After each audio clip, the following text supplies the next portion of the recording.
Myself, Dr. Manisha Mathur, Associate Professor, Botany Department, SPC Government College Ajmer. Dear students, पिछले lecture में हमने पढ़ा था एपिकल मेरिस्टेम्स के बारे में. हमने ये बताया था कि एपिकल मेरिस्टेम्स जो होते हैं सबसे ऊपर वाले भाग होते हैं, ऊपर वाले पार्ट होते हैं किसी भी रूट या शूट के, शूट या रूट अपेक्स के सबसे ऊपर वाला जो भाग होता है that is known as apical meristem. हम पढ़ रहे हैं शूट एपिकल मेरिस्टेम या सैम के बारे में. तो the shoot apical meristem it is the terminal meristem of the shoot. सबसे ऊपर वाला भाग है शूट का जो कि embryonic region, it is the continuing embryonic region of the plant जो कि continuously give rise to the new cells and tissues.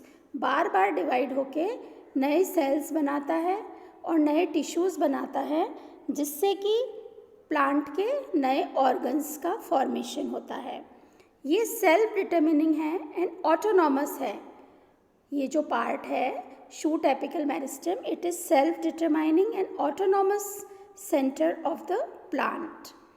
All primary tissues they originate from the division of the apical meristems. Several theories have been put forward from time to time to explain the mode of growth of shoot apical meristem. समय समय पर अलग अलग scientist द्वारा अलग अलग theories दी गई कि किस तरह से ये शूट एपिकल मेरिस्टेम कार्य करता है, किस तरह से नए नए ऑर्गन्स बनते हैं, लेयर्स बनते हैं. उसमें सबसे पहले हम लेते हैं सबसे फर्स्ट थ्योरी जो है वो है apical cell theory. The first theory is apical cell theory. ये थ्योरी दी गई थी हॉफमिस्टर के द्वारा. Hofmeister in 1857 gave this theory और इसी थ्योरी को का डिस्क्रिप्टिव जो एक्सप्लेनेशन है वो दिया था नेजिली ने 1858 में. ये एपिकल सेल है शूट के अपेक्स का. इस थ्योरी के अनुसार अ सिंगल एपिकल सेल, यहाँ हम देख सकते हैं कि एक सिंगल एपिकल सेल है यहाँ पर भी और यहाँ पर भी. This single apical cell it gives rise to the और other organs of the plant. जो सिंगल एपिकल सेल होता है this is the structural and functional unit of the apical meristems. This was proposed by Hofmeister and supported by नेजिली.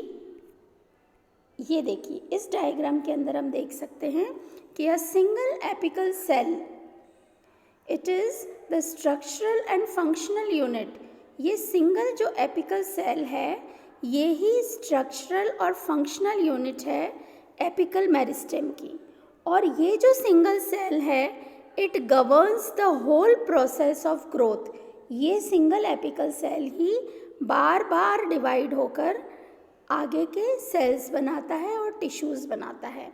तो पूरे shoot apex का organisation, नए नए organs का form होना it depends on the single apical cell.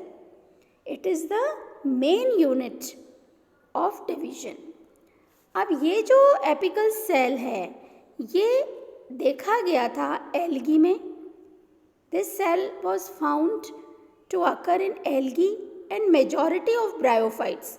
कई algaes में और ब्रायोफाइट्स में और टेरिडोफाइट्स में ये सेल नज़र आया और इस सेल के डिवीजन से और ऑर्गन्स फॉर्म होना देखे गए. But to explain the shoot apex और division of shoot apex in higher plant this theory was not sufficient. मतलब जो हायर प्लांट्स होते हैं एंजियोस्पर्म्स उनके अंदर ये एपिकल सेल का फंक्शनिंग जो थी वो क्लियर नहीं थी. इसलिए this theory was not sufficient to explain the organization of shoot apex in angiosperms. तो इसके बाद दी गई histogen theory.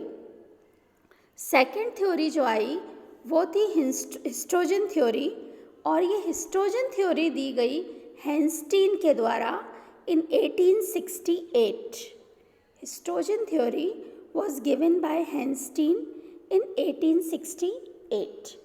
According to this theory, यहाँ पर हम देख सकते हैं इस डायग्राम में कि हैंस्टीन ने ये कहा कि 3 अलग अलग meristematic zones are recognised in shoot apex, कि शूट अपेक्स के अंदर 3 अलग अलग डिस्टेंट मेरिस्टेमेटिक जोन्स पाए जाते हैं एंजियोस्पर्म्स के शूट अपेक्स में, और ये जो लेयर्स हैं ये कहलाती हैं हिस्टोजेंस। इन लेयर्स को नाम दिया गया हिस्टोजेंस, इसलिए इसका नाम है हैंस्टीन्स हिस्टोजन थ्योरी। आउटर मोस्ट जो हिस्टोजन था या आउटर मोस्ट जो लेयर थी वो था डर्मेटोजेन। यहाँ हम देख सकते हैं आउटर मोस्ट लेयर या outer most histogen is डर्मेटोजेन। Middle वाला जो हिस्टोजन था दैट वाज नेम्ड एज पेरिब्लम, और इनर मोस्ट जो हिस्टोजन था that was known as प्लीरोम।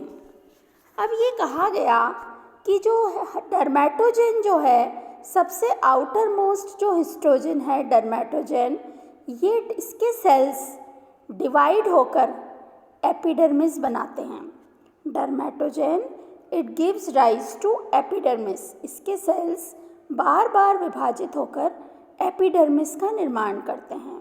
Second layer is पेरिब्लम, दूसरी जो हिस्टोजन है डर्मेटोजेन के नीचे वो कहलाता है पेरिब्लम। तो पेरिब्लम के जो सेल्स होते हैं ये बार बार विभाजित होकर कॉर्टेक्स का निर्माण करते हैं। They form cortex, these cells divide and form cortex। उसके बाद जो थर्ड हिस्टोजन आता है that is known as plerome। Third histogen is known as plerome, और ये जो प्लेरोम है ये प्लांट्स का सेंट्रल सिलेंडर या वेस्कुलर बंडल या वेस्कुलर सिलेंडर का निर्माण करता है। वेस्कुलर सिलेंडर और पित्त का निर्माण करता है, या अपन कह सकते हैं plerome gives rise to central cylinder. तो ये थी हिस्टोजन थ्योरी, लेकिन ये जो थ्योरी है वो उसके अंदर अलग अलग लेयर्स नहीं पाई गई एंजियोस्पर्म्स और जिम्नोस्पर्म्स में। In most of the angiosperms and gymnosperms, it was not possible to distinguish between these layers। In layers के अंदर demarcation नहीं हो पाया कि ये डर्मेटोजेन है, यहाँ तक पेरिब्लम है और यहाँ तक प्लीरोम है। इसलिए ये थ्योरी जिसने बहुत समय तक अपना ग्राउंड रख रखा था कि हाँ ये ही थ्योरी है जो कि शूट अपेक्स को के ऑर्गेनाइजेशन को बताती है, इसको लेटर ऑन ड्रॉप कर दिया गया या डिस्कार्ड कर दिया गया, बिकॉज इसके अंदर लेयर्स अलग अलग तरह से डिस्टिंग्विश्ड नहीं थी। So Hanstein's histogen theory was discarded later on. अब इसके बाद आती है थर्ड थ्योरी जो है वो आती है ट्यूनिका कॉर्पस थ्योरी। ये जो ट्यूनिका कॉर्पस थ्योरी है इसको दिया था श्मिट ने 1924 में। 1924 में श्मिट ने ट्यूनिका कॉर्पस थ्योरी दी थी। इस थ्योरी के अनुसार हम इस डायग्राम में देख सकते हैं कि श्मिट ने कहा था कि दो डिस्टिंक्ट जोन हैं, दो अलग अलग जोन्स हैं जो कि शूट अपेक्स में पाए जाते हैं। एंजियोस्पर्म्स के शूट अपेक्स में दो डिस्टिंक्ट जोन्स पाए जाते हैं। ऊपर वाला जोन जो है वो कहलाता है tunica, upper zone is known as tunica, and lower zone जो बाद जोन है that is known as corpus. और ये कहा गया था इस चीज़ के बारे में, ट्यूनिका और कॉर्पस जो लेयर्स हैं इनके लिए ये कहा गया था कि इनके जो इनिशियल्स हैं दीज टू जोन्स, इनको डिस्टिंग्विश किया गया था प्लेन ऑफ डिवीज़न के आधार पर कि इनमें डिवीज़न किस प्रकार होता है।